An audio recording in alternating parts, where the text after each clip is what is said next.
అదే సమయంలో మళ్ళీ నేను ఎలక్షన్ ముందు 2014 కంటే ముందు చెప్పాను, నాకు సింగపూర్తో సంబంధాలున్నాయి, ఆంధ్రప్రదేశ్ రాష్ట్రానికి రాజధాని లేదు, మీరందరూ ఆశీర్వదిస్తే అమరావతి సింగపూర్ లాగా తయారు చేస్తానని ఆ రోజు హామీ ఇచ్చాను. ఆ తర్వాత మీరు చూస్తే నేను నేరుగా సింగపూర్కు వచ్చాను. ఫస్ట్ టైం నేను ముఖ్యమంత్రి 95 అయితే సింగపూర్కి రాలా, అమెరికాకి వెళ్ళా.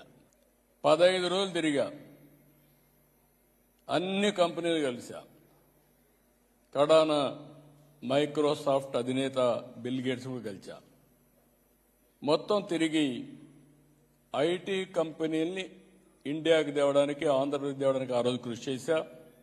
రెండోసారి ముఖ్యమంత్రి అయిన తర్వాత నేరుగా సింగపూర్కు వచ్చి, నాకు రాజధాని లేదు, మీరేం చేస్తారో తెలియదు, టెండర్లు పిలవడానికి టైం అవుతుంది, నాకు ఫ్రీగా మాస్టర్ ప్లాన్ డీటెయిల్స్ తయారు చేయమని ఆ రోజు అడిగితే సెంట్రల్ క్యాబినెట్ తీసుకెళ్లి ఆ రోజున్న ప్రధానమంత్రి లీ గారు అయితే ఇమ్మీడియట్ గా ఆంధ్రప్రదేశ్ అమరావతికి మాస్టర్ ప్లాన్ తయారు చేస్తామని, ఫ్రీగా తయారు చేస్తామని చేసి పెట్టిన దేశం సింగపూర్ దేశం.